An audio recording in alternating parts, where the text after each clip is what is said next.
Jake Harper from American Torah. Um, you probably noticed I'm in a different location today. My outdoor studio is a little too windy, a lot too windy. And my indoor studio is too hot because it's in the attic and it's beginning to get warm outside. So I got to come up with something new for windy days like this. In any case, I'm reading from Matthew chapter 12, verses 1 through 14. A little context first. Yeshua, also known as Jesus, had frequent confrontations with several different groups of religious leaders in Israel.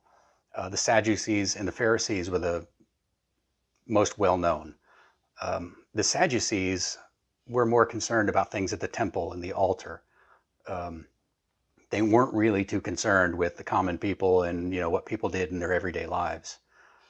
The Pharisees, on the other hand, were all about the details of Torah and how God's law applies to your everyday life when you're just going about your business. In fact, they had so many rules that life had become so complicated that all of these rules were becoming a burden to people. They had far more rules than God's law ever intended. So Yeshua frequently had confrontations with them because of this. All of their rules were preventing people from keeping God's actual law. One of the things that happens when you have too many detailed laws is that eventually people just start ignoring them. Either they worry all the time about getting it just right, or they stop worrying at all and just do what they want to do, regardless of what your rules are. So Yeshua and the disciples are walking through a field, and the disciples are just plucking heads of grain off of the ripe stalks and rolling them between their hands to take the husks off, and they're eating them. And this is on the Sabbath. The Pharisees have a problem with it, of course. So they say, "Lord, your disciples are doing what is not lawful to do on the Sabbath." This is in verse 2. And Yeshua replies, "Have you not read what David did when he was hungry, and those who were with him? How he entered the house of God and ate the bread of the presence, which it was not lawful for him to eat, nor for those who were with him, but only for the priests? Or have you not read in the law how on the Sabbath the priests in the temple profane the Sabbath and are guiltless? I tell you, something greater than the temple is here. And if you had known what this means, I desire mercy and not sacrifice, you would not have condemned the guiltless, for the Son of Man is Lord of the Sabbath." First off, note that Yeshua calls the disciples guiltless. They hadn't done anything wrong. They broke the Pharisees' rules. They did not break Torah. They did not sin in plucking heads of grain off of the stalks and eating them on the Sabbath. Now, Torah does say that you shouldn't be doing harvesting on the Sabbath day. But there's a big difference here between harvesting and plucking a few heads of grain to eat. It's the same difference between running a food processing plant and picking up food off your plate and putting it in your mouth. Harvesting involves, cutting the stalks, gathering them into sheaves, threshing them and winnowing them. It's a long, drawn-out process with lots of labor. And it involves masses of food. You're harvesting a whole bunch of food, and you're not going to eat it today. You're storing it. You're going to process it, store it, sell it.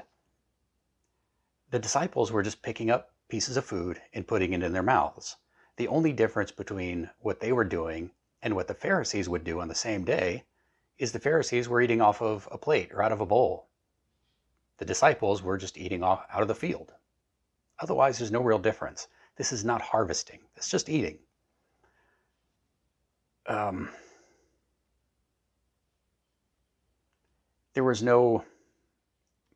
The key thing to remember here is there's no commerce involved.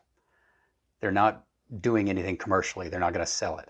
And there's no strenuous labor. I mean, there's no labor in picking an apple off of a tree or picking up a single bean off a plant and eating it.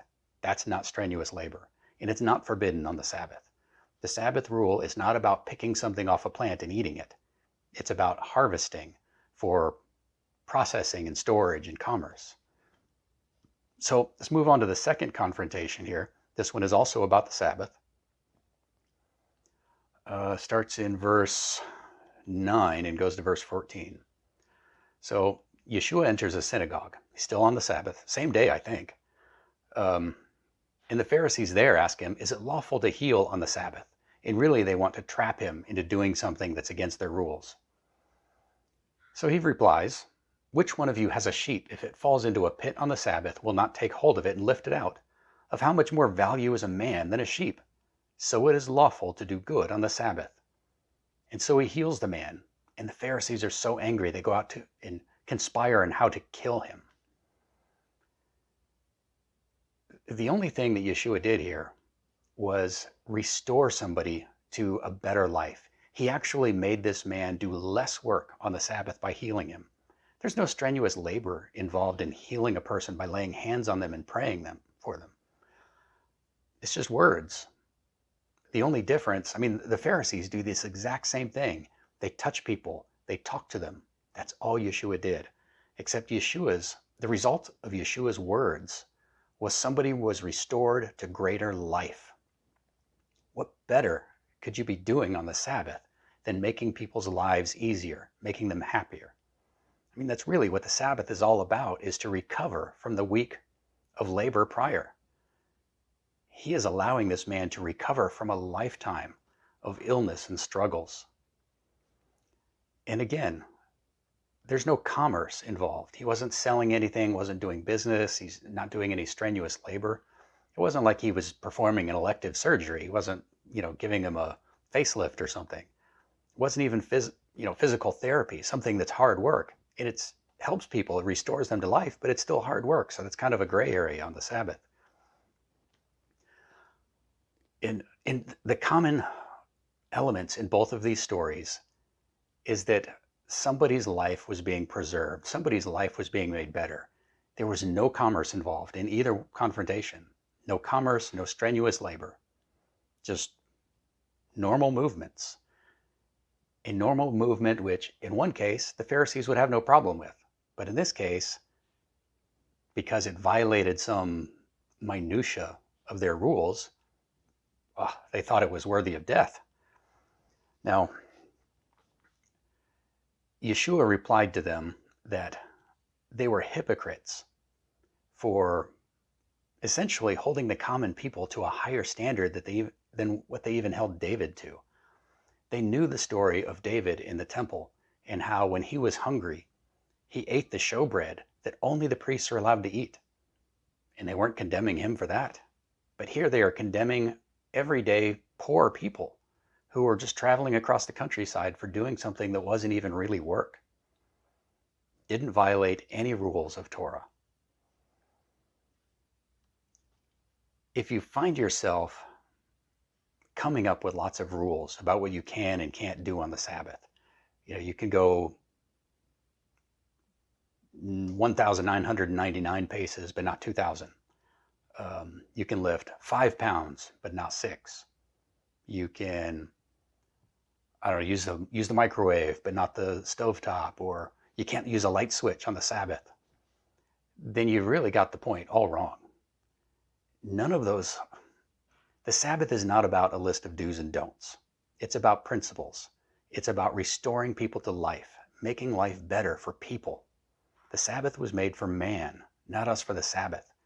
God doesn't get any pleasure out of us worrying about whether if we push this button or walk over there, if that's going to violate the Sabbath. God doesn't want us doing hard work. He doesn't want us engaging in business or even thinking about commercial activities and all the hard work that we have to do later. The Sabbath is a day for getting away from all those things, for resting, helping people live a better life. Strangely specific rules about what you can and can't do is just a burden. The Sabbath isn't complicated, so don't make it complicated. And if you find yourself worrying about it, you're making it too complicated. It's really about principles and not about hard and fast rules. So this is Jake Harper from American Torah. I really encourage you to just take the day off on the Sabbath. If you haven't been keeping a weekly Sabbath, this Friday evening, when the sun goes down, take your shoes off, have a nice meal, just relax. Stop worrying about what you're supposed to do and what you're not supposed to do. Take some time off. Do what you love to do. And be blessed.